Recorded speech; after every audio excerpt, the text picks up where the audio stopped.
Bismillahirrahmanirrahim. Assalamualaikum warahmatullahi wabarakatuh. Selamat datang kembali di perkuliahan mikrobiologi.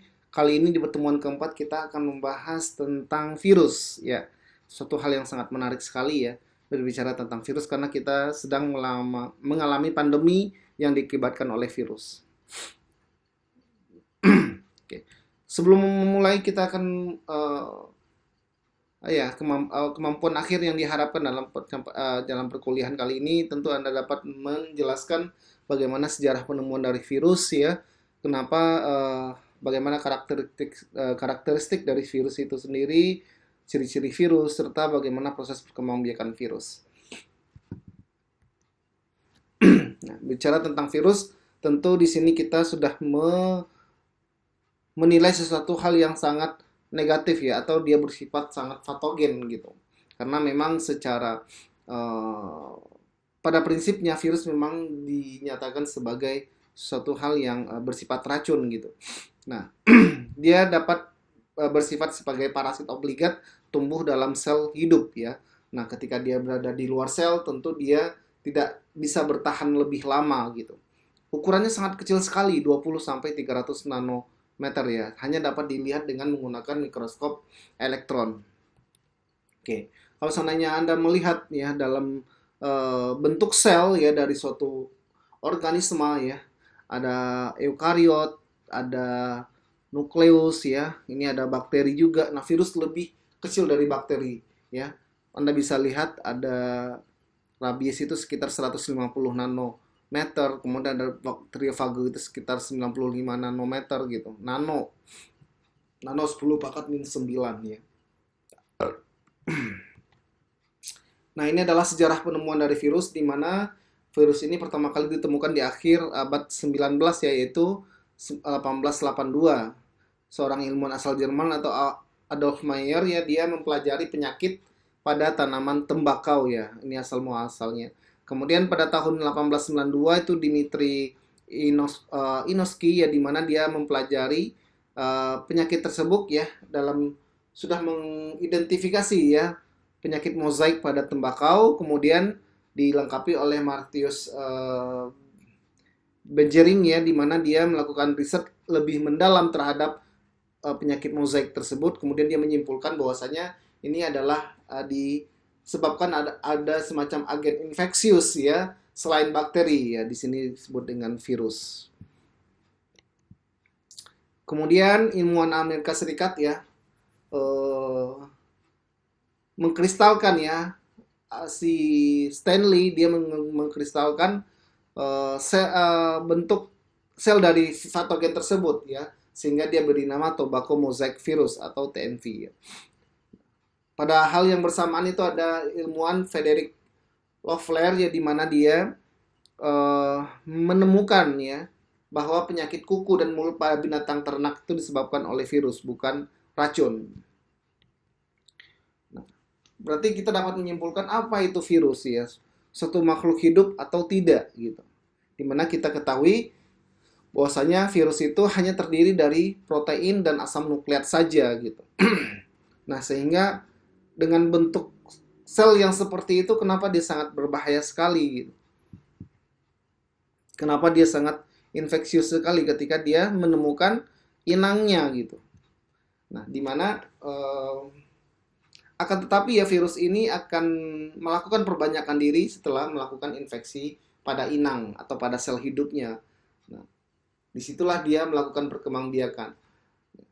Dia hanya memiliki material genetik yang berisi informasi genetik seperti makhluk hidup lainnya ya. Kalau seandainya kita melihat, kemarin kita sudah bahas bahwasanya virus itu ada yang naked virus, ada yang envelope virus ya, dimana dia hanya terdiri dari suatu protein kapsid ya, pelindung dari material genetiknya.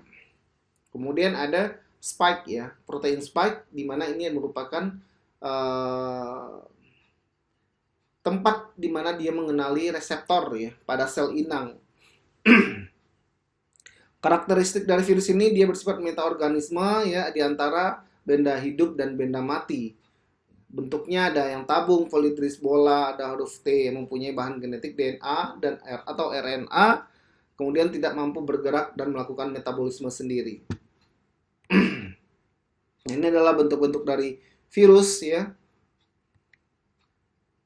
Struktur virus kita dapat melihat ini adalah salah satu bentuk virus dari bakteriofag ya, di mana dia memiliki kepala ya, kemudian ada leher, ada selam ekor, di mana di sini kepalanya itu diselubungi oleh kapsid atau yang disebut dengan protein kapsid ya. Kemudian bagian dari selubung luarnya itu terdiri dari lipid dan karbohidrat yang disebut dengan sampul. Nah, bagian luarnya ini adalah kapsid, sampul, bagian dalamnya ada DNA dan RNA ya.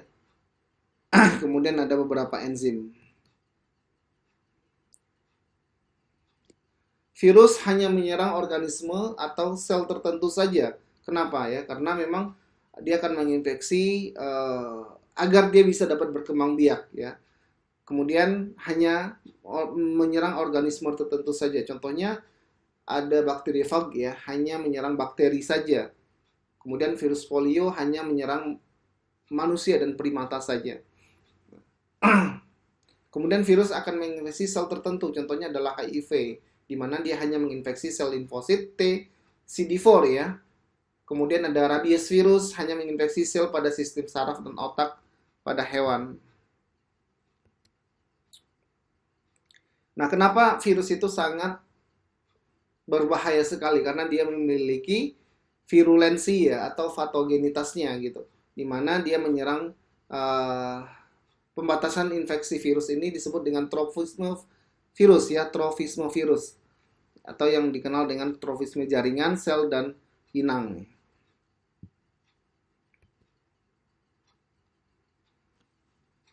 Ini hal-hal yang dapat menyebabkan virus itu memiliki tropisme, di mana dia mengenali reseptor yang ada pada sel ya. Misalkan kita ada yang kita rasakan saat ini, di mana SARS-CoV-2 itu dia hanya mengenali reseptor S2 ya, yang ada pada sistem yang lebih banyak ditemukan pada sistem pernafasan kita, organ-organ pernafasan kita gitu. Kemudian kemampuan sel untuk membantu replikasi virus, kemudian sistem transkripsi sel inang yang dapat mengenali promotor dan enhancer pada virus itu tersebut. Nah, berdasarkan taksonomi virus itu dapat dikelompokkan virus ini sedikit berbeda ya dengan organisme yang lain, di mana dia tidak banyak data mengenai asal muasal virus dan evolusinya. Nah, ini biasanya pengelompokan virus ini ada suatu instansi yang menaunginya atau yang dikenal dengan International Committee on Taxonomy of Viruses ya, atau ICTV. Nah, ini adalah berdasarkan penamaan virus ya dari ICTV. Nah, ini adalah pengelompokan virus berdasarkan sistem Baltimore. Ini penemunya David Baltimore ya. Dia dapat mengelompokkan virus berdasarkan tipe nukleatnya, asam nukleatnya ya. Apakah itu virus itu berupa DNA atau RNA, kemudian dibagi lagi apakah dia DNA-nya itu untai tunggal atau untai ganda, kemudian untai positif dan untai negatif ya. Ini kita lihat grup 1 itu adalah virus DNA untai ganda atau DSDN virus ya, ada grup 2, grup 3 dan selanjutnya. Nah, ini adalah tipe replikasi ininya ya, dari asam nukleat tadi. Nah, ini replikasi virus, di mana virus itu ada beberapa step tahapan ya, ketika dia mengenali reseptor pada inangnya ya. Dia akan melakukan, yang pertama itu dia melakukan penempelan pada dinding atau membran sel inang. Kemudian beberapa jenis virus itu menyuntikkan material genetiknya, RNA atau DNA-nya ke dalam sitoplasma sel. Kemudian DNA atau RNA virus itu mengambil ahli proses sintesis protein sel inang dan mulai bereplikasi, dan terbentuklah ratusan asam nukleat dan protein dari virus yang baru. Nah, kalau seandainya kita lihat dalam proses siklus hidupnya si virus itu, di mana dia mengalami dua fase, ada siklus litik, ada siklus lisogenik ya. Ini dapat kita lihat di mana prosesnya ini berbeda-beda ya. Anda bisa lihat bagaimana Proses replikasi ini secara keseluruhan ya untuk siklus litik ya, di mana ada attachment ya. Attachment ini ekor virus bakteriofag dan reseptor pada membran sel berikatan, kemudian ada proses penetrasi, biosintesis, maturasi atau perakitan, kemudian baru pelepasan lisis ya. Kemudian ada siklus lisogeniknya, di mana selain menyebabkan kerusakan pada sel bakteri, terdapat juga kemampuan membentuk profage ya, atau pada proses lisogenik. Profage ini merupakan material genetik bakteriofag yang bergabung dengan material genetik bakteri. Biasanya untuk siklus litik dan lisogenik ini hanya pada virus bakteriofag saja.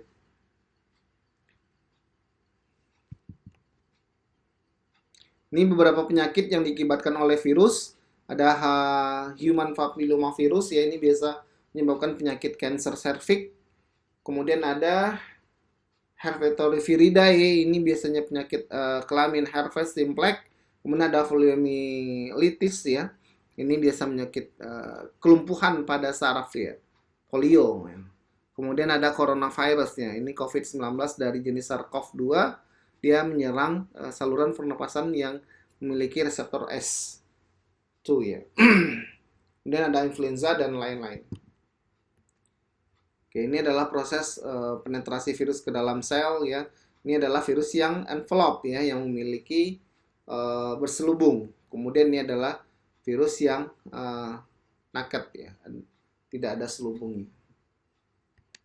Baiklah, sekian saja untuk perkuliahan kita kali ini tentang virus. Mungkin saya harapkan Anda dapat membaca banyak ya sumber ya, apakah itu modul saya, apakah itu jurnal dan lain sebagainya untuk memperkaya khazanah Anda. Sekian saja, silakan dikerjakan tugasnya. Sampai ketemu di minggu depan ya untuk perkuliahan ke-5. Wabillahi taufiq wal hidayah. Assalamualaikum warahmatullahi wabarakatuh.